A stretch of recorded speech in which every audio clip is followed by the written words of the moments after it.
네, 오늘은 고린도전서 특강 11번째 시간이고, 우리가 너무나 사랑하고, 어, 집에 적어 놓고, 암송하고, 외우고, 또 늘 묵상하는 고린도전서 13장 사랑에 대한 말씀을 함께 나누려고 합니다. 사실 기독교 신앙에서 사랑을 빼면 남는 게 있겠습니까? 우리가 사랑을 빼고 신앙생활을 논한다는 건 아무런 의미가 없는 것인 것 같은데 아마 다 동의하실 겁니다.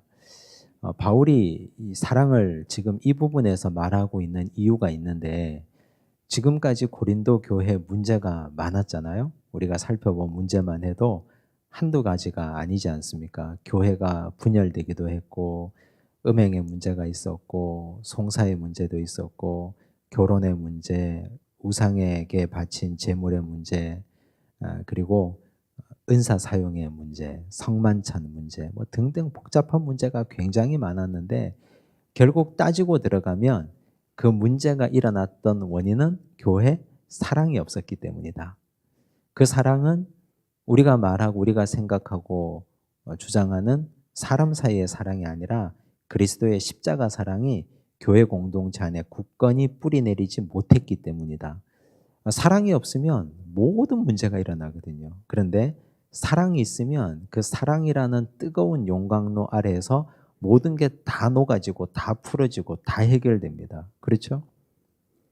사실 그냥 남녀 간의 사랑만 해도 그렇잖아요. 두 사람이 하나님 사랑 말고요. 그리스도의 사랑 말고 두 사람이 그냥 인간적으로 사랑하면 눈에 뭐가 쓰이면 약점도 보이지 않고 결점도 보이지 않고 아무것도 보이지 않잖아요. 제가 키가 이만한데 저희 집 사람은 하나도 안 보인대요, 지금까지. 지금까지 그냥 괜찮대요. 멋있대요. 야, 이상한 여자예요, 아무튼. 그냥 사랑하면 그냥 다 괜찮은 거예요. 그냥 사랑하면 뭐 문제가 좀 있어도 사랑하면 다 덮어지고 그런데 근데 그 사랑이 깨어지고 사랑이 사라지고 나면 모든 게 다 문제잖아요. 전부 다. 그래서 우리는 좀 취해 있어야 되는데 사랑에 취해 있어야 그래야 약간 제정신 아닌 채로 살아야 돼요. 약간 제정신 아닌 채로. 그러면 괜찮은 것 같아요. 사실 술 드시고 집에 돌아오시는 아버지들, 약주 드시고 돌아오시는 아버지들이 과하게 술 취한 거 말고 약간 술 취하면 지갑이 열리잖아요.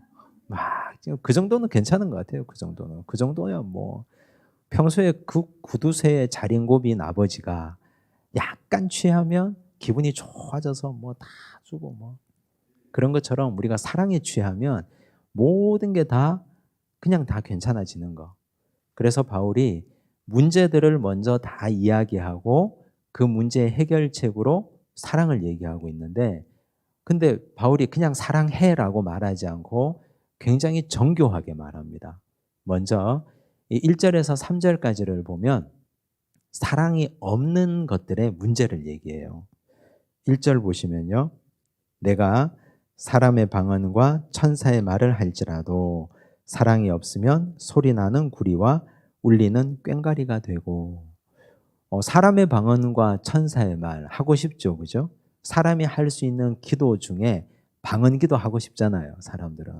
우리가 기도하는 사람들은 방언으로 기도하면 오랫동안 하나님과 교제하고 하늘의 신령한 비밀을 내가 알 수 있고 게다가 그 방언의 통역의 은사까지 받으면 놀라운 비밀을 알고 그거 가지고 기도할 수 있어서 방언의 은사를 사모해요. 그리고 천사의 말이라고 하는 건 부드럽고 따뜻하고 굉장히 예쁜 말들 있잖아요. 천사가 하는 말처럼 그런 굉장히 예쁜 말들. 근데 사람들마다 그런 말을 하시는 분도 있고 투박하게 그냥 말이 툭툭 나오는 분도 있는데 나는 어쩌면 저렇게 저분처럼 천사가 말하는 것처럼 저렇게 예쁘게 말할 수 있을까. 근데 그렇게 말을 한다 하더라도 사람의 방언을 하고 천사의 말을 한다 하더라도 사랑이 없으면 소리나는 구리와 울리는 꽹과리가 된다. 소리나는 구리와 울리는 꽹과리의 특징이 뭡니까? 도무지 알아들을 수가 없는 거예요. 왜 이 맥락에서 저걸 저렇게 쳐대는지 시끄럽기만 한 거예요. 소통이 안 되는 거죠. 말은 하는데 소통이 안 됩니다. 여러분, 우리가 같은 한국말을 쓰고 같은 언어를 쓰고 같은 집에 한 집에 같은 식구가 살고 부부가 30년, 40년을 함께 한 공간에 살아도 서로 소통이 안 되는 경우가 있잖아요. 도대체 말을 못 알아들어요. 말귀를 못 알아들어요. 왜 그래요? 왜 그래요? 사랑이 없으니까 그렇죠. 사랑 없는 말, 사랑 없는 언어, 사랑 없는 말의 특징은 교만에 있습니다. 그게 성경에도 나와요. 창세기 11장 3절과 4절을 보면 바벨탑 사건인데요. 사람들이 이렇게 말하죠. 서로 말하되 자 벽돌을 만들어 견고히 굽자 하고 이에 벽돌로 돌을 대신하며 역청으로 진흙을 대신하고 또 말하되 자 성읍과 탑을 건설하여 그 탑 꼭대기를 하늘에 닿게 하여 우리 이름을 내고 온 지면에 흩어짐을 면하자 하였더니, 원래 하나님 명령이 뭐예요? 처음에 아담과 하와 창조하시고 온 땅에 충만하여 지면에 충만하고 흩어지라고 말씀하셨잖아요. 생육하고 번성하여 땅에 충만하라 하셨잖아요. 그리고 하나님이 두 번째 창조 노아에게도 말씀하셨습니다. 흩어지라고. 근데 지금 여기 바벨탑 사건을 행하는 사람들을 보시면 지면에 흩어짐을 면하자, 우리 이름을 내자 그랬어요. 그게 뭐예요? 한마디로 교만이거든요. 그 교만을 하나님이 어떻게 다스리느냐, 그 교만한 언어를 어떻게 다스리느냐, 창세기 11장 7절 8절을 보시면 자 우리가 내려가서 거기서 그들의 언어를 혼잡하게 하여 그들이 서로 알아듣지 못하게 하자 하시고 여호와께서 거기서 그들을 온 지면에 흩으셨으므로 그들이 그 도시를 건설하기를 그쳤더라. 언어가 혼잡하게 된 사건이잖아요. 우리가 잘 아는 거죠. 하나님께서 내려오셔서 언어를 혼잡하게 하셨습니다. 서로 못 알아듣게 하셨어요. 교만한 자들은 말귀를 못 알아듣는 거예요. 나도 교만하고 너도 교만한데, 가정에서 아내도 그렇고 남편도 그렇고 속으로는 다 속교만이 있는 거예요. 그래도 내가 너보다 낫다는 속교만이 있고 나니까 너랑 살아주지 이런 마음이 있으니까 서로 같은 언어를 써도 소통이 안 되는 거예요. 서로 교만하니까. 소리나는 구리와 울리는 꽹과리가 된다. 이 말은 결국은 서로 소통하지 않고 아무 의미 없는 말이 시끄럽게만 계속 오간다는 뜻이에요. 사랑이 없으면. 교회 안에서 서로 사람들이 말을 많이 하죠. 목사가 설교 얼마나 많이 합니까? 그런데 강단에서 내뱉는 설교가 성도들을 향한 사랑이 없으면, 그 사랑의 수고와 사랑의 기도가 없으면 성도들이 그 말씀을 먹고 자랄 수 있겠습니까? 그게 진짜 양약이 되겠습니까? 그게 독이에요. 약이 아니라. 사랑이 없으면. 아무리 우리가 좋은 말을 하고 괜찮은 말을 듣기에 좋은 말을 하더라도 사랑이 없는 말은 절대로 성장시키는 말이 될 수가 없습니다. 그래서 여기 소통되지 않는 거예요. 근데 창세기 11장에서 인간의 언어가 혼잡하게 되고 서로 간 소통이 끊어졌다가 나중에 언어가 서로 하나가 되는 장면이 나오잖아요. 사도행전 2장 4절 말씀을 보면 이렇게 나오죠. 그들이 다 성령의 충만함을 받고 성령이 말하게 하심을 따라 다른 언어들로 말하기를 시작하니라. 오순절 마가의 다락방에 120명의 성도들이 모였습니다. 거기서 뭐 했습니까? 기도했잖아요. 여러분, 기도하면 진짜 제대로 기도하는 사람들은 어떤 현상이 벌어집니까? 겸손해져요. 또 겸손해야 기도할 수 있고, 하나님 앞에 겸손해지고 기도하면서 내 죄를 보니까 내가 아무것도 아닌 존재가 되는 거죠. 깨달아지는 거죠. 그래서 기도하지 않을 때는 정말 교만이 하늘 끝까지 올라갔는데 기도하면 내가 저 밑바닥까지 떨어져요. 나를 보니까, 나라는 존재의 한계를 보니까, 아무것도 아닌 나를 보니까. 그래서 내가 겸손해지죠. 겸손한 자는 서로 소통이 가능해져요. 그래서 혼잡해진 언어는 교만 때문에 일어난 일이고 소통된 언어는 서로 겸손해졌기 때문에 일어난 일이에요. 그래서 지금 여기 나오잖아요. 소리나는 구리와 울리는 꽹과리가 되고, 이렇게 되지 말라는 말 아닙니까? 여러분들이 하는 말, 고린도 교회 성도들이여 너희들이 하는 말, 모든 말이 사랑이 충만한 말이 되기를 바란다. 그럼 우리의 언어 생활을 한번 생각해 봐야 돼요. 내가 내뱉는 말, 내가 누군가에게 말을 하잖아요. 혼잣말 하는 사람 별로 없잖아요. 길 가면서 혼잣말 막 하는 사람은 이상한 사람 아니에요? 요즘은 뭐 귀에 꽂고 막 혼잣말 하긴 하는데. 그런데 우리는 대화하는 상대가 있어요. 누군가가. 나와 소통하고 대화하는 상대가 있는데 내가 말하는 사람, 내 말을 듣는 사람에게 적어도 사랑의 마음을 가지고 말해야 돼요. 그래야 그 말이 소통의 언어가 됩니다. 그렇지 않으면 불통의 언어예요. 소리나는 구리와 울리는 꽹과리에 불과합니다. 실컷 말 잘해놓고 실컷 말 많이 하는데 그 말이 아무 의미 없는 말이 된다면 허무하지 않아요? 사랑의 마음을 가지고 하시면 좋을 것 같습니다. 2절 보시면요.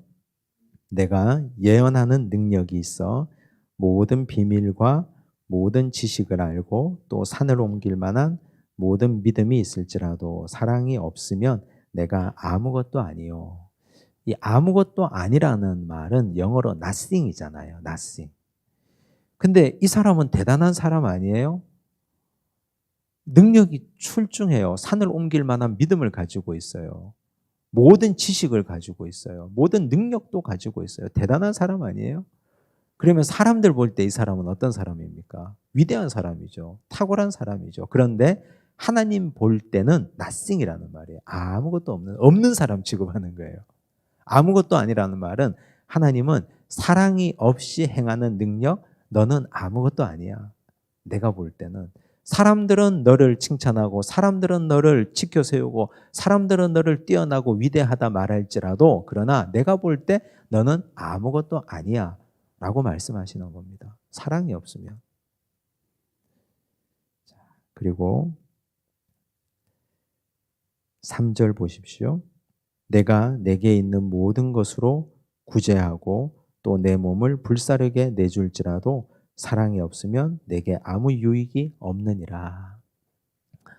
구제와 헌신 얼마나 대단합니까? 여러분 초대교회에 아나니아와 삽비라라는 부부가 계셨잖아요. 이분들이 자기 재산을 팔았습니다. 그래서 그 판 재산 중에 얼마를 사도들의 발 앞에 뒀습니다. 근데 거짓말했습니다. 전부를 다 팔았다고 얘기했습니다. 그런데 그 성도들 중에는 한 푼도 안 내놓는 사람도 있었을 거 아니에요. 근데 이 사람들은 일부라도 팔아서 교회에 가지고 온 거예요. 그 액면만 보면 이분들이 얼마나 대단합니까? 근데 그분들의 마음 속에는 사랑이 없었어요. 거짓과 위선이 가득했습니다. 그 돈 몇 푼을 가지고 사람들의 존경을 사려고 했습니다. 사람들에게 인정받고 싶었습니다. 사랑이 없는 거예요. 사랑이 없는 구제와 헌신, 유익이 없다 그랬어요. 유익이 없는 거예요. 유익이 없는 게 아니라 죽음이에요. 그 사람들은. 하나님께서 그의 생명을 데려가셨잖아요. 무서운 일이죠. 그래서 우리가 구제하고 헌신하고 교회에서 충성하고 봉사하잖아요. 헌신하고 봉사하는 일이 많죠, 우리가. 얼마나 구제하고 봉사하고 헌신하고 충성합니까? 근데 봉사에 열심히 하는데 입에 항상 불평과 불만을 달고 산다? 원망한다? 누구를 향한 불평과 원망만 가지고 있다? 그럼 안 하는 게 나아요. 그렇잖아요. 내게 아무 유익이 없으니까. 유익이 없잖아요. 마르다와 마리아. 누가복음 10장에 보면 마르다와 마리아 나오죠. 예수님이 그 집에 가셨는데 마르다가 열심히 일하잖아요. 분주하잖아요. 정신없잖아요. 그런데 마리아는 예수님 발 아래 앉아서 말씀 듣고 있습니다. 마르다가 화가 나는 거죠. 예수님께 얘기합니다. 예수님, 내 동생을 명하사 나 일 좀 도와주게 해 주십시오. 말 좀 해 주십시오. 그러잖아요. 이미 마음속에 불만이 가득한 거예요. 구제하고 헌신하는 거예요. 주의를 위해서 열심히 합니다. 그런데 저 사람이 일 안 하는 게 보이는 거예요. 화가 나는 거죠. 사랑이 없는 거죠. 그냥. 그래서 그렇게 하면 아무 유익이 없다 그랬어요. 사랑이 없는 말, 사랑이 없는 능력, 사랑이 없는 헌신. 이게 얼마나 허무한지를 바울이 이렇게 설명하고 넘어가고 있습니다. 그 다음 우리가 너무너무 잘 아는 고린도전서 13장 4절에서 7절. 여러분 이거 혹시 세 보신 적 있으세요? 사랑의 정의에 대해서. 사랑은 어쩌고 저쩌고. 사랑의 정의를 보면 긍정과 부정으로 나뉘어요. 뭐뭐 하며, 뭐뭐 하며라는 말이 있고 뭐뭐 아니하며라는 말이 있어요. 긍정은 적극적인 의미고 또 부정은 소극적인 의미겠죠. 근데 15개예요. 다 세보면. 15개. 하며 아니하며를 다 더하면 4절에서 7절까지를 다 세보면 그래요. 근데 먼저 뭐뭐 하며부터 한번 세보세요. 총 몇 개인가? 15개 중에. 사랑의 구체적인 모습 몇 개예요? 세보셨어요? 얼른 눈으로 보세요. 몇 개예요? 4절에 오래 참고 온유하며 2개죠. 6절에 진리와 함께 기뻐하고 3개. 7절에 참으며 믿으며 바라며 견디며 몇 개예요? 7개예요. 자, 이 7개고 그리고 뭐뭐 하지 아니하며가 당연히 8개겠죠. 아주 비율이 적절합니다. 그러면 하며부터 봅시다. 4절 사랑은 오래 참고 그랬어요. 근데 이렇게 읽으면 돼요, 안 돼요? 안 돼요. 성경을 읽을 때는 사랑은 오래 참고 해야 돼요. 숨이 넘어질 때까지. 숨이 넘어가서 이렇게 해서 한번 쉴 때까지. 그것도 부족합니다. 왜냐하면 바울이 이 말을 할 때 사랑은 오래 참고 이렇게 짧게 끊어서 하라고 말하는 게 아니잖아요. 왜냐하면 몇 번만 참아라는 말이 아니고 한도가 있고 한정된 참음이 아니에요. 그냥 오래 참는 거예요. 아주 오래. 근데 이건 바울의 말이 아니고 예수님 말씀이거든요. 마태복음 18장 21절, 22절에 있는 예수님 말씀이에요. 그때 베드로가 나와 이르되 주여 형제가 내게 죄를 범하면 몇 번이나 용서하여 주리이까? 7번까지 하오리이까? 베드로는 7번까지 하는 것도 대단하다고 생각한 거죠. 그런데 예수께서 이르시되 내게 이르노니 7번뿐 아니라 7번을 70번까지라도 할지니라. 그럼 우리는 이걸 어떻게 이해해야 됩니까? 490번? 계산 딱 해서 490번? 그래 이제부터 세자. 장부 가지고 와서 저놈이 나에게 화나게 할 때 490번? 아니에요. 7번이라는 거는 유대인들에게서는 완전수잖아요. 근데 그걸 70번까지라고 하는 건 그 무한대를 말하는 거죠. 굉장히 오랫동안. 근데 이렇게 말하면 목사님은 그렇게 해요 그러죠. 사람들이. 당연히 못하죠. 하려고 애쓰고 하려고 노력하고 하려고 발부등 치는 거죠. 자, 그런데 또 이렇게 말하는 분도 제가 들어본 적이 있어요. 그렇게 하다가 암 걸려 죽어요. 그렇게 하다가 오래 참다가 한 번씩 터트려야 되지. 그러다가 암 걸려 죽어요. 그래요. 맞는 말씀이에요. 근데요, 예수 믿는 사람은 방향이 달라야 됩니다. 믿지 않는 사람은 상대가 나를 화나게 하고 자꾸 시험 들게 하고 어렵게 하면 그 사람을 향하여 확 터트리잖아요. 그럼 그 관계는 어떻게 됩니까? 박살나는 겁니다. 끝나는 겁니다. 더 이상 이전으로 회복될 수 없습니다. 왜냐하면 상처가 남았기 때문에. 근데 사람들은 그런 얘기해요. 나는 뒤끝 없다고. 뒤끝 없죠. 자기 속 편한 대로 사는 거예요. 소리 지르고 성질 다 내고. 근데 그 성질 받은 사람은 상처가 남는 거예요. 상처가. 나는 뒤끝 없다고 말할 게 아니에요. 나는 상처가 남는데 상대방은 그러면서 자기는 자기 성격이 좋다고 막 어디 가서 나는 뒤끝 없어. 내가 성격이 이렇게 괄괄해도 나는 뒤끝 없으니까 나는 괜찮은 사람이야 말하는데 그런 사람 치고 상처 주지 않는 사람이 없어요. 주변의 가족들부터 친구들끼리 다 보세요 한번. 피해 다녀요 사람들이. 웬만하면 부딪히고 싶어 하지 않아요. 웬만하면 그냥 서로 간에 부딪히고 싶어 하지 않아요. 상처받기 싫으니까. 안 볼 수는 없으니까. 말은 섞어야 되는데. 자, 그런데 어떻게 해야 돼요, 그러면? 화가 나면. 그 상대를 향하여 터뜨리지 말고 하나님을 향하여 탄원하는 거예요.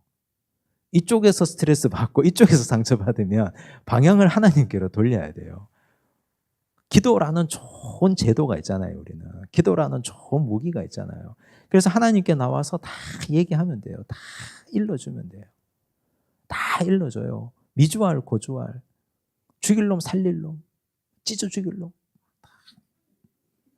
막 그렇게 얘기하는 거예요. 다 실컷 고자질하고 실컷 얘기해요. 하나님 앞에. 그렇게 해도 돼요. 바울이 다윗이 시편에 원수 시편에 그렇게 했잖아요. 짓밟아 죽여달라고 그랬어요. 다윗이. 와, 다윗 같은 사람이 그랬어요.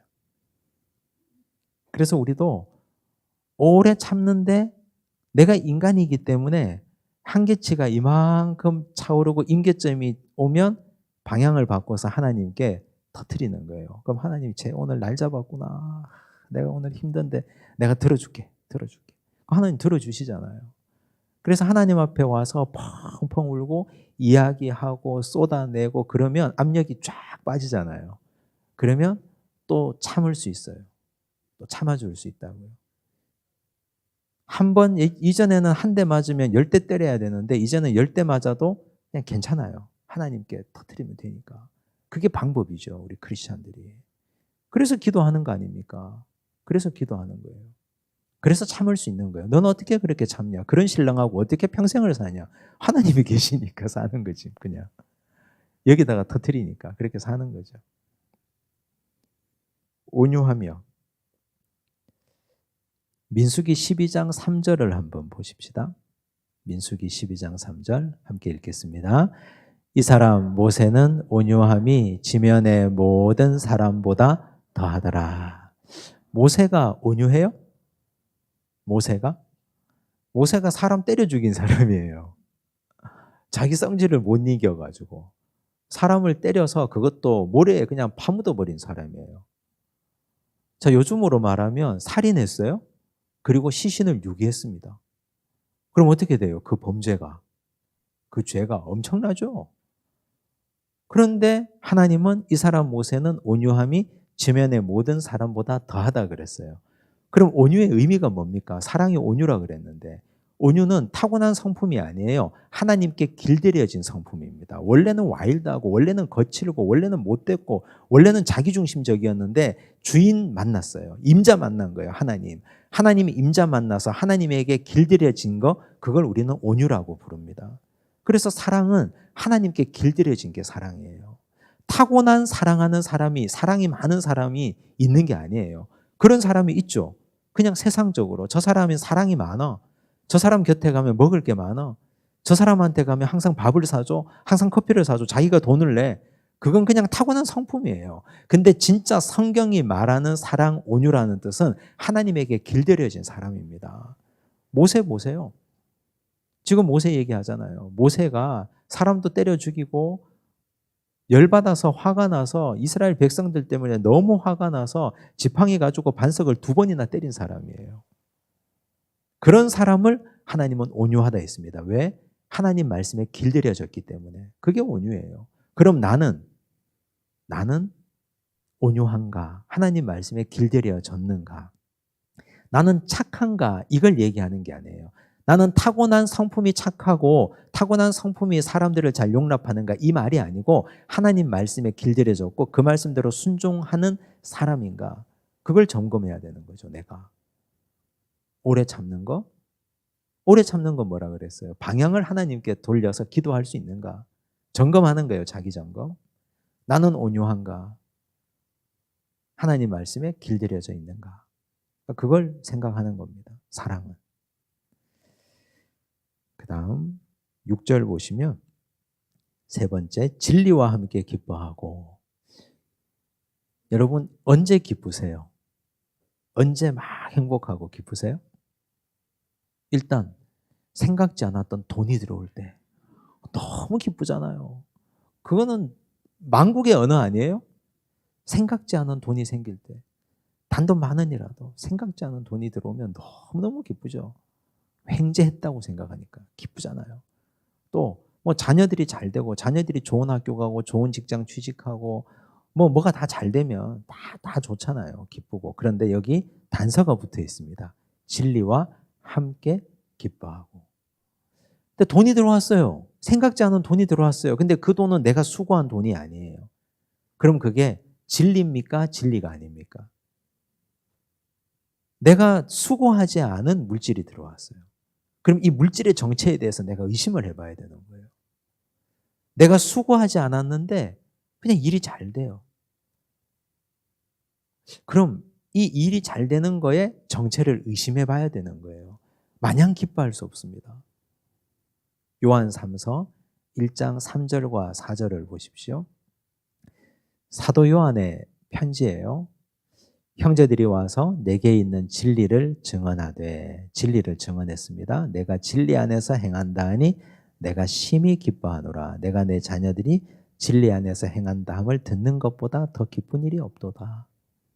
사도 요한의 고백이에요. 장로 가이오에게 편지하면서. 사도 요한의 자녀들은 흩어진 성도들이거든요.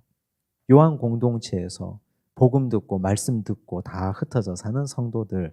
근데 그 성도들 소문이 막 들려오잖아요. 요한에게. 요한이 들려오는 소문. 자, 그 성도가요, 지금 저기 어디 사는데 이번에 돈 벌어서 집 샀대요. 그 성도가 자녀가 이번에 잘 돼서 뭐 어떻게 어디에 취직했대요. 이 말보다 흩어져 있는 내 자녀 같은 성도들이 진리 안에서 행한담을 듣는 것보다 더 기쁜 일이 없도다. 진리 안에서 행하다가 망할 수 있거든요. 복음대로 말씀대로 살다가 넘어지고 쓰러지고 핍박받고 고난당하고 옥에 갇힐 수 있잖아요. 그 당시 초대교회 상황이. 그런데 사도 요한은 그게 기쁜 거예요. 왜? 진리 안에 행하니까. 그게 기쁜 거예요. 여러분, 무엇이 제일 기쁩니까? 이게 사랑이라 그랬어요. 사랑의 본질이에요. 사랑의 본질. 우리가 사랑은 너무 추상적이에요. 그죠? 사랑은 너무 추상적인데 사랑의 본질을 바울이 상세하게 하나하나 다 설명해 주었습니다. 내가 사랑이 있는가 없는가. 내가 사랑이 있는가 없는가를 이걸로 달아보는 겁니다. 점검해 보는 거예요. 진리 안에서 행하는 걸 기뻐하느냐? 아니면 진리 상관없이 그냥 세속적인 성공과 세속적인 출세와 세속적인 기준에 충족하면 그게 기쁜가? 앞으로 내가 기뻐해야 될 일은 진리와 함께 기뻐해야 됩니다. 진리가 뭡니까? 진리는 어제 이랬다가 오늘 저랬다가 내일 또 변하는 게 진리입니까? 아니에요. 그걸 진리라고 말하지 않습니다. 진리는 어제나 오늘이나 내일이나 영원토록 변함없는 게 진리잖아요. 어제나 오늘이나 내일이나 영원토록 변함없는 게 뭡니까? 있습니까 그게? 하나님 말씀밖에 없죠. 풀은 마르고 꽃은 시드나 하나님의 말씀은 영영이 서리라 그랬잖아요. 심지어 과학적인 사실도 진리가 아니에요. 여러분, 물은 100도씨에서 끓는다. 진리입니까? 아닙니까? 저 산꼭대기, 해발 1000m 산꼭대기에서 물 끓여보세요. 끓는 점이 낮죠. 100도씨보다 낮은 데서 물이 끓죠. 진리가 아니에요. 그건 과학적 사실이지. 상황에 따라 다르고 환경에 따라 다르고 다 달라집니다. 그런데 하나님의 말씀은 영영이 서 있는 진리예요. 말씀을 기준으로 그 말씀을 근거해서 그 말씀대로 살아야 그래야 기쁜 거예요. 그게 사랑이에요. 내가 사랑이 있는가? 나는 사랑의 사람인가? 이건 민감하게 달아보셔야 됩니다. 아주 예민하게. 그 다음 7절은요. 세트입니다. 모든 것을 참으며 모든 것을 믿으며 모든 것을 바라며 모든 것을 견디느니라. 이거 바울 얘기거든요. 무엇 때문에 모든 것을 참고 바라고 견디는 겁니까? 무엇 때문에? 예수 때문에. 무엇 때문에? 복음 때문에. 바울의 목표는 뭐라 그랬습니까? 오직 복음이라 그랬잖아요. 이 사람은 복음이에요. 복음에 미친 사람이에요. 참고 믿고 바라고 견디는 건 다 복음 때문에 그러는 거예요. 바울이 이걸 자기 자전적 고백에서 얘기했거든요. 고린도후서 11장 24절에서 28절까지가 그 고백이에요. 제가 한번 읽어볼게요. 유대인들에게 40에서 하나 감한 매를 5번 맞았으며 로마법에 40대는 못 때리거든요. 그래서 39대까지 때릴 수 있는데 이걸 5번 맞았어요. 3번 태장으로 맞고 1번 돌로 맞고 3번 파선하고 일주야를 깊은 바다에서 지냈습니다. 여러 번 여행하면서 강의 위험과 강도의 위험과 동족의 위험과 이방인의 위험과 시내의 위험과 광야의 위험과 바다의 위험과 거짓 형제 중에 위험을 당했습니다. 또 수고하며 애쓰고 여러 번 자지 못하고 줄이며 목마르고 여러 번 굶고 춥고 헐벗었노라. 이외에 이런 고사하고 아직도 날마다 내 속에 눌리는 일이 있습니다. 그게 뭐예요? 곧 모든 교회를 위하여 염려하는 것이라. 바울은 모든 교회를 위해서 염려한다 그랬는데 그 염려가 곧 뭡니까? 사랑이죠, 사랑. 교회를 위한 사랑, 복음을 위한 사랑. 바울의 자전적 고백이거든요. 이걸 읽고 나서 다시 이 7절을 보십시오. 모든 것을 참으며 모든 것을 믿으며 모든 것을 바라며 모든 것을 견디느니라. 뭐 때문에요? 복음 때문에요. 그 복음은 곧 십자가고 그 십자가는 곧 예수 그리스도 아닙니까? 고린도후서 12장 10절. 고린도후서 12장 10절. 이건 함께 읽어볼게요. 시작. 그러므로 내가 그리스도를 위하여 약한 것들과 능욕과 궁핍과 박해와 곤고를 기뻐하노니 이는 내가 약한 그때의 강함이라. 이런 것들을 기뻐한다 그랬어요. 이런 것들을 기뻐한다.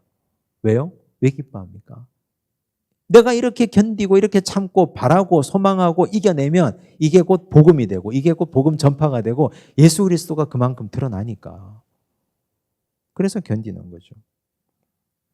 이게 사랑이라 그랬어요. 그럼 사랑은 뭐예요? 복음 때문에 참는 거예요. 복음 때문에 견디는 거. 예수님 때문에 참아내는 것. 예수님 때문에 소망하는 것. 그게 사랑이죠. 자, 그러면 이 7가지를 근거로 나는 얼마나 사랑이 있는가? 한번 자기 점검을 해보셔야 돼요. 7개 다시 보세요. 적극적인 사랑이죠. 오래 참고 했고 온유하며 진리와 함께 기뻐하고 모든 것을 참으며 모든 것을 믿으며 모든 것을 바라며 모든 것을 견디느니라. 자, 어떠세요, 여러분들은? 사랑이세요? 나는 사랑을 너무 좁게 생각한 거예요. 너무나 폭이 좁게. 그런데 이런 사랑은 진짜 힘든 거예요. 근데 이거 우리가 지금 글로 배우잖아요. 머리로 배우잖아요. 근데 이게 삶으로 한번 다가와 보세요. 오래 참아지나? 정말 오래 참아지나? 참아지던가요? 안 참아져요, 잘. 그럼 난 뭐예요? 사랑이 없는 거예요, 아직까지. 사랑이 많이 부족한 거예요. 나는 하나님의 말씀에만 길들여졌습니까? 난 사랑이 없는 거예요. 그렇지 않으면. 그런 거죠. 그 다음, 뭐뭐 하지 아니하며. 자, 이건 8가지라 그랬어요. 4절 보세요. 시기하지 아니하며. 시기는 질투 아닙니까? 시기하지 아니하며. 자, 시기하는 사람 하면 딱 생각나는 사람이 누구예요? 성경에 이 질투하다가 망한 인간 누구예요? 사울이죠, 사울. 근데 여러분, 이 시기하고 질투하는 게 얼마나 위험한지가 나와요. 사무엘상 18장 8절에서 10절을 보면 이게 얼마나 위험한지가 나와요. 사울이 그 말에 불쾌하여, 그 말이 뭐냐면 7절에 보면 그게 나와요. 사울이 죽인 자는 천천히요, 다윗이 죽인 자는 만만이다. 어디 가나 여인들이 문제인데 이 여인들의 이 노래가 이 사울의 귀에 들린 거죠. 그 말이 불쾌했습니다. 그래서 심히 노했습니다. 이르되 다윗에게는 만만을 돌리고 내게는 천천만 돌리니 뭐 그냥 그럴 수 있다고 넘기면 되는데 그가 더 얻을 것이 나라 말고 무엇이냐 하고 그날 후로 사울이 다윗을 주목하였더라. 이 주목했다는 말은 그의 성장을 봤다는 말이 아니고 질투의 눈을 가지고 그를 봤다는 뜻이죠. 그 이튿날, 바로 그 다음 날이에요. 질투의 눈먼 그 다음 날 하나님께서 부리시는 악령이 사울에게 힘있게 내리며 질투하고 시기하면 사탄이 틈타는 거예요. 내 마음속에. 질투하고 시기하면. 그래서 이게 위험한 거예요. 사탄 마귀가 내 마음속에 일할 수 있는 여지를 주는 거거든요. 시기하는 거. 누가 잘 되고 나와 경쟁하고 누가 더 뛰어나고 이것 때문에 내 마음의 평정심이 무너지고 시기 질투가 요만큼 싹트기 시작한다? 그럼 그때부터 사탄이 내 마음속에 씨를 뿌리는 거예요. 가라지를 뿌립니다. 그 가라지를 뿌리면 그거 뽑아내기가 얼마나 어려운 줄 아세요? 죄와 싸우되 피 흘리기까지 투쟁하지 아니하였다 그랬죠. 가라지가 마음속에 떨어지고 이게 자라죠. 그러면 뽑아도 계속 자라요. 잡초 보세요. 얼마나 끈질긴가. 그래서 시기하지 말아야 돼요. 시기하지 말아야 돼요. 시기하지 않으려면 어떻게 해야 됩니까? 시기하지 않으려면 남하고 말 안 섞고 모른 척하고 혼자 살아야 돼요? 시기하지 않으려면 적극적으로 내 입을 이용해야 됩니다. 그냥 축복해 줘야 돼요. 그냥 그 선포해 버려야 돼요. 좋겠다, 축하한다. 계속 그런 얘기 해줘야 돼요. 잘 됐다고, 축하한다고, 잘한다고. 인정해 버려야 돼요. 그냥 있는 그대로. 시기하는 거 굉장히 위험합니다. 사울이 이때부터 하나님이 부리시는 악령이 내렸다 그랬죠. 그때부터 사울이 내리막길이었어요. 자기 자리는 왕입니다. 다윗은 아직까지 애기예요. 애기. 그냥 애기예요. 그냥 거기에서 막 성장하고 무럭무럭 자라나는 새싹 같은 존재예요. 근데 왕이 그런 존재를 시기하는 게 너무 자존심 상하잖아요. 그래서 말도 못하는 거예요. 화가 나고. 근데 그때부터 악한 사탄 마귀가 집을 짓고 씨를 뿌리고 그를 흔들어대는 거죠. 그 다음 두 번째, 자랑하지 아니하며. 여기 자랑한다는 말은요, 원어에 찾아보면 부풀리다, 허풍을 떨다 이런 뜻이 있어요. 있는 그대로 말하지 않고 허풍 떨고 부풀리는 거예요.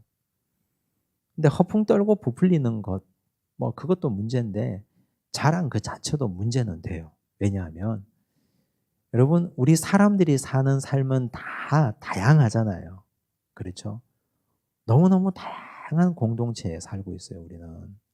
저 사람이 지금 어떤 삶을 살고 있는지 우린 몰라요. 왜냐하면 상대가 말을 안 하니까. 저분이 어제 어떤 일을 겪었는지 난 알 수가 없어요. 근데 난 너무 자랑하고 싶어요. 난 너무 자랑하고 싶어요. 내 부모는 나에게 재산 한 푼 남겨준 적이 없어요. 내 부모는 나를 항상 학대하고 때리고 핍박만 했어요. 내 부모는 나에게 항상 사람 취급을 하지 않았어요. 근데 어떤 사람이 상대방이 나에게 부모님이 돌아가셨는데 유산을 많이 받았다고 그걸 막 자랑합니다. 그럼 그때부터 힘들어지는 거예요, 내 마음이. 그분의 자랑이 나에게는 상처가 되는 거예요. 상처 준 일도 없는데 혼자 상처 받는 거예요. 그러면 상처 준 사람이 나빠요? 상처 받은 사람이 나빠요? 이게 뭐 참 애매한 거죠, 사실은. 예. 그래서 사랑은 상대를 배려하는 거거든요. 요즘 취업하기가 얼마나 힘듭니까? 요즘 시집장가가고 결혼하고 가정을 꾸려도 가정에서 자녀가 태어나는 게 얼마나 힘든 일입니까? 그런저런 자랑거리들, 내가 정말 자랑하고 싶은 자랑거리들 하나님에게 하세요. 그리고 정 자랑하고 싶으면 차 나눔 헌금하세요. 옆에 이름 이렇게 써가지고 그런 교인들이 이렇게 보고 아, 이 집에 이런 일이 있구나 하고 또 축복하고 하잖아요. 그렇잖아요. 근데 내가 자랑하고 내가 말하는 게 상대에게는 마음의 아픔이 되고 상처가 될 수 있다니까요. 그게 사랑이에요. 그래서 자제해 주는 거. 그래서 그냥 끊어주는 거. 자랑도 잘해야 됩니다. 교만하지 아니하며. 교만은 두 방향입니다. 이 교만은 죄 중에 가장 오래된 죄입니다. 그래서 저는 이 교만에 대해서 이름을 붙였는데 족보 있는 죄라고 이름을 붙였습니다. 족보가 있어요. 죄도 족보 없는 죄가 있고 족보 있는 죄가 있거든요. 족보가 있어요. 왜냐하면 뿌리가 상당히 깊어서 그래요. 왜 족보 있냐?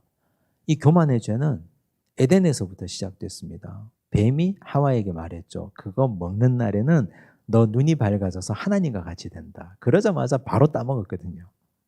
하나님과 같이 되려는 욕망이 교만 아닙니까? 우리 인간의 교만? 그래서 교만은 하나님을 향하는 거예요. 교만은. 그 절대 안 되는 거예요. 이게 그래서 무서운 거예요. 교만은. 올라가면 어디까지? 하나님까지 자기가 통제하려고 한다니까요. 그게 교만이에요. 또 교만은 사람을 향하죠. 이 사람을 향한 교만도 문제인데 이 교만을 다스리려면 어떻게 해야 되느냐?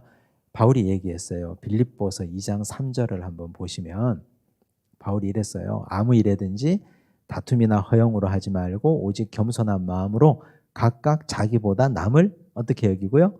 낮게 여기고. 여러분, 겸손의 본질이 뭐예요? 겸손. 교만의 반대말이 겸손 아닙니까? 겸손은 자기를 낮추는 게 아닙니다. 자기를 낮추는 건 세상의 겸손이에요. 아유, 전 이거 못합니다. 제까짓 게 뭐 이걸 뭘 합니까? 저까짓 게 저는 아무것도 몰라요. 이게 이제 세상의 겸손이고, 하나님 나라 성도의 겸손은 상대를 높이는 겁니다. 상대를 인정해 주는 거예요. 그게 겸손이에요. 근데 여러분, 자기를 낮추는 게 어려울까요? 상대를 높이는 게 어려울까요? 상대를 높이는 게 더 힘들어요. 왜냐하면 기분 나쁘거든. 하기 싫거든. 오늘 저분의 머리가 너무너무 잘 됐어요. 나도 머리하고 왔는데 난 기분 나빠. 잘 안 됐어, 지금. 돈을 비싸게 쓰고 왔는데. 근데 내가 봐도 저 사람 머리가 너무 잘 나왔어. 그러면 야, 정말 오늘 머리 잘 됐네. 이 말 해야 되는데 괜히 트집 잡는 거예요. 괜히 심술 내고, 괜히 심술 부려. 아니면 말하지 않고. 인정하기 싫은 거거든요. 인정하기 싫은 거. 인정해주고, 높여주고, 대우해주고. 그래야 교만하지 않을 수 있어요. 그 다음, 무례히 행하지 아니하며. 여러분, 무례히 행하는 사람을 본 적 있으시죠? 내 인생의 삶에, 내 삶에 나를 무례하게 대하는 사람을 만나면 어떤 기분이 들어요? 어떤 기분이 들어요? 사람 성격마다 다른데 피해 다니고 싶다. 다음부터는 안 만나고 싶다. 또 두 번째는 나도 똑같이 무례하게 해주고 싶다. 뭐 등등의. 근데 이 무례히 행하는 게 왜 나쁜가 하면 상대방을 죄짓게 만들거든요. 내가 무례하게 행하면 상대가 그 무례함을 보고 죄를 지어요. 그럼 상대의 신앙생활도 파괴하는 겁니다. 상대방의 신앙생활도 파괴해요. 그래서 우리는 예의를 지켜줘야 됩니다. 시험에 들지 않을 만큼의 예의. 예의라는 게 기본적인 인간이 갖춰야 될 기본적인 도덕과 기본적인 말투 등등이잖아요. 이건 가까운 사이일수록 더 그렇죠. 사랑하는 사이일수록. 또 자기의 유익을 구하지 아니하며. 사랑은 이타적인 거니까 당연하죠. 자기의 이익을 구하지 아니하는 게 그게 사랑이죠. 그럼 반대로 어떻게 해야 돼요? 남의 이익을 구하는 거죠. 상대를 먼저 챙겨주는 거예요. 먼저.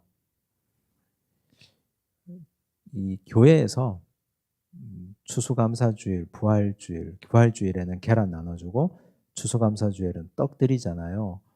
근데 평생 떡도 한번 못 먹은 사람들처럼 아우, 그 떡에 목숨 걸고 그 떡 몇 개 그거 전 잘 이해가 잘 안 되는데, 근데 상대방부터 먼저 챙겨주는 게 그게 기본 아니에요. 그죠? 내가 우리 교회, 이 교회 오랫동안 신앙생활한 성도라면, 그러면 낯선 사람, 이 교회 얼마 되지 않은 분들에게 더 가져가라고 챙겨주고. 근데 아니, 권사님들이 자기 가방에 자기 식구들 거부터 먼저 챙겨놓고 먼저 다 넣어놓고 그 다음에 이제, 그건 사랑이 아니에요. 그건 세상에서도 그렇게 하지 않잖아요. 절대 사랑이 아니에요. 다 나눠주고 없어야 행복한 거예요. 왜? 내가 가져갈 게 없어야 돼요. 왜? 이만큼 많이 준비했는데도 성도들이 이만큼 많이 와서 이만큼 다 가져가야, 그래야 기쁜 거예요. 주일날 교회 식당에서 밥이 없어요? 그럼 식당에서 봉사하시는 권사님들이 밥을 적게 했냐? 그게 아니에요. 평소에 하는 만큼 열심히 하셨어요. 많이 하셨어요. 근데 밥이 없어서 내가 못 먹었어요. 화딱지가 나요. 기분 나빠 죽을 것 같아요. 내가 이 교회에 헌금했는데 난 오늘 왜 밥을 못 먹어? 기뻐해야 돼요. 왜? 이만큼 우리 교회 성도들이 많이 와서 밥이 없다니 너무너무 기쁘다. 나는 오늘 한 끼 안 먹어도 너무너무 기쁘다. 즐거워하고 기뻐해야 돼요. 자기의 유익을 구하는 것이 아니고 타인의 이익을 구하는 것, 그게 기뻐해야 되거든요. 근데 밥 떨어질까 봐 오늘 예배당에 보니까 사람들이 꽉 찼고 주차장에 차가 많네. 먼저 가서 먹어야 돼. 오늘 고기 반찬이라 그랬는데 아우, 그게 무슨 사랑입니까? 그게? 그건 사랑이 아니에요. 하나님이 넌 참 사랑이 없구나, 이 인간아. 많이 먹어라 그럴 거예요. 그냥. 성내지 아니하며. 야고보서 1장 20절 보시면, 야고보서 1장 20절, 사람이 성내는 것이 하나님의 의를 이루지 못함이라. 사람이 성내면 어떻게 된다고요? 하나님의 의를 이루지 못한다. 성질 한번 부리면 지금까지 잘 쌓아왔던 하나님의 의로움이 한 방에 사라지는 거예요. 그렇죠? 그래서 사탄이 어떻게 할까요? 야, 여기가 이 포인트야. 여기서 네가 한번 화를 확 내줘야 사람들이 함부로 앞으로 너를 함부로 대하지 않고 너의 존재감을 각인시킬 기회야. 지금 한번 부르짖어. 지금 한번 소리쳐. 지금 이때야. 네 이것만 하지 말고 지금 한번 소리 지르라고 사탄이 계속 얘기하거든요. 그런데 그러는 순간 어떻게 돼요? 하나님의 의가 확 무너집니다. 지금까지 내가 애써 쌓아 올렸던 공든탑이 그냥 와르르 다 무너지는 거예요. 끝나는 거예요, 그냥. 그래서 성내지 아니하며 악한 것을 생각하지 아니하며, 생각은 마음에서 오는 거죠. 내 마음에서부터 악한 생각이 올라오기 시작하면 그 생각이 집을 짓고 그 생각이 행동으로 나가고, 불의를 기뻐하지 아니하며, 이건요 진리와 함께 기뻐한다는 말과 서로 상충되는 거죠. 그죠? 진리와 함께 기뻐하면 불의를 기뻐하지 할 수가 없죠. 불의가 뭡니까 그러면? 진리 없는 게 불의예요. 하나님 말씀 없이 하는 모든 건 다 불의예요.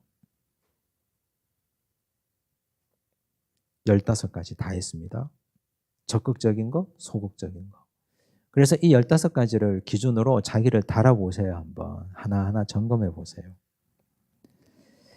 그 다음 제가 3번 질문으로 하나님에 대한 것, 타인에 대한 것, 자신에 대한 것을 찾아보라 그랬거든요.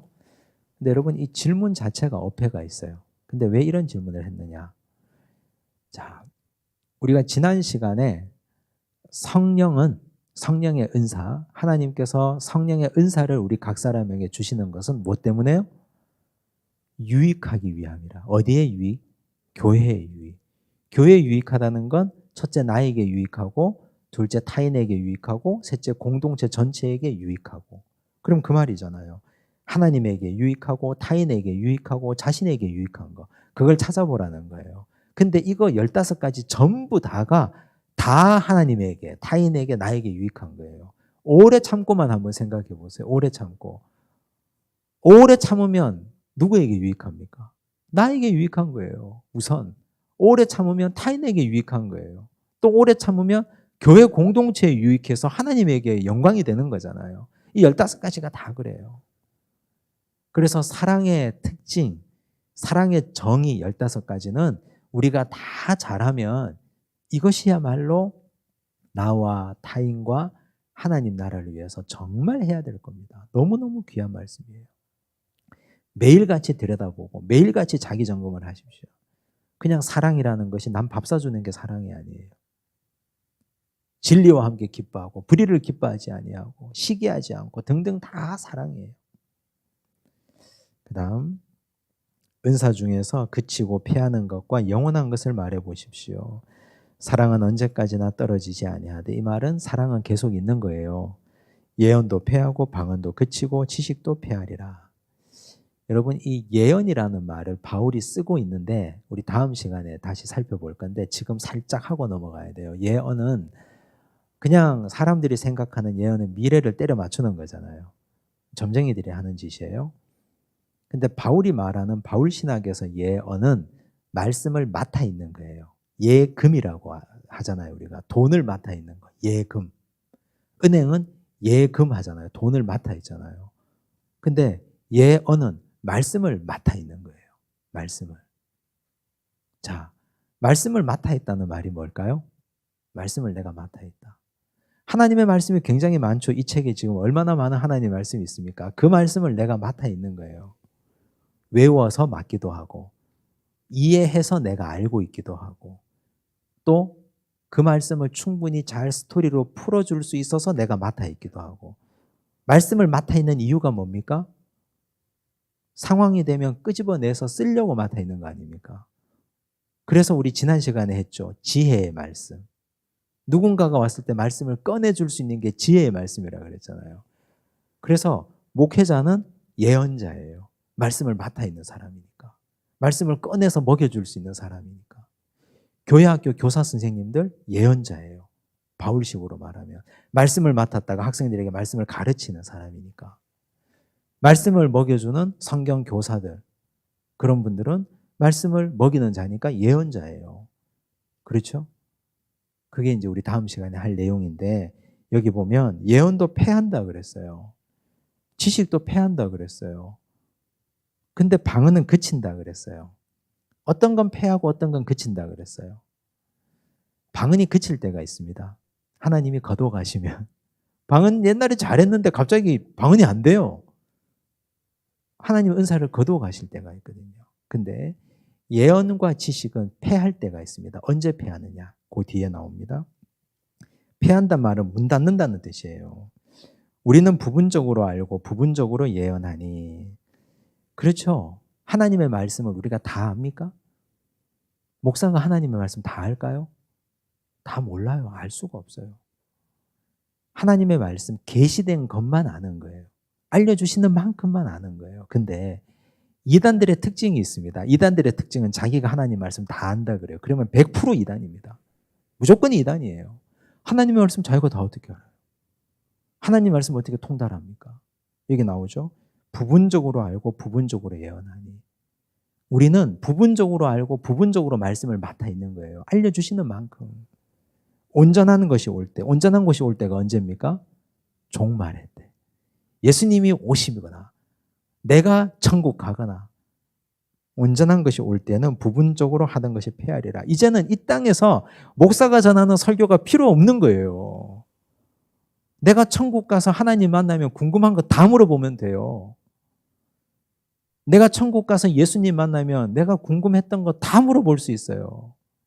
패하는 거예요, 이제. 종말의 때가 되면은 예언은 패하는 거예요. 지식도 패하는 거예요. 이제 문 닫는 거예요. 진짜가 왔는데 이제까지 힘이 했던 거 왜 붙잡고 있습니까? 내가 어렸을 때는 말하는 것이 어린아이와 같고 깨닫는 것이 어린아이와 같고 생각하는 것이 어린아이와 같다가 장성한 사람이 되어서는 어린아이 일을 버렸노라. 그렇죠? 우리가 지금은 거울로 보는 것 같이 희미하나 아직까지 종말이 오지 않았으니까 그때는 얼굴과 얼굴을 대하여 볼 것이요. 누구의 얼굴요? 하나님의 얼굴과 내 얼굴. 예수님의 얼굴과 내 얼굴. 먼저 가신 사도들의 얼굴과 내 얼굴. 누구 얼굴 제일 보고 싶으세요? 천국 가면? 하나님 얼굴 한번 만져보고 싶으세요? 얼굴 한번 만져도 돼요? 하나님? 예수님 얼굴 한번 쓰다듬어 봐도 돼요? 뭐 그런 말씀 한번 해보고 싶잖아요, 사실. 해보세요, 한번. 해보고 싶어요, 저는. 지금은 내가 부분적으로 하나. 그때에는, 종말의 때에는 주께서 나를 아신 것 같이 내가 온전히 알리라. 그러면 예언이 필요 없잖아요. 지식도 필요 없잖아요. 그 말이에요. 그러니 지금 네가 부분적으로 아는 것 가지고 자랑하지 말라는 뜻이에요. 지금 네가 가지고 있는 그 얕은 지식 가지고 그게 전부인 척, 다 아는 척, 그걸 전부인 양 이단짓 하지 말라는 뜻이에요.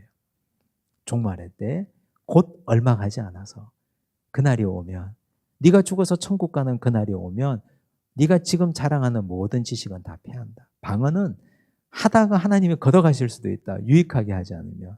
그러니 너의 성령의 은사가 그게 뭐가 의미가 있니? 그 말씀이거든요. 그런즉 믿음, 소망, 사랑 이 세 가지는 항상 있을 것인데 그중에 제일은 사랑이라. 그렇죠? 영원히 종말까지 있을 것은 믿음과 소망과 사랑이에요. 누구에 대한 믿음요? 예수 그리스도에 대한 믿음. 소망, 그 소망의 주체가 누굽니까? 내 직장이 소망입니까? 내 인생이 소망이고 내 남편, 내 자식이 소망이에요? 아니에요. 예수의 십자가가 소망이죠. 또 사랑, 예수님의 사랑이죠. 그 중에 제일은 사랑이라.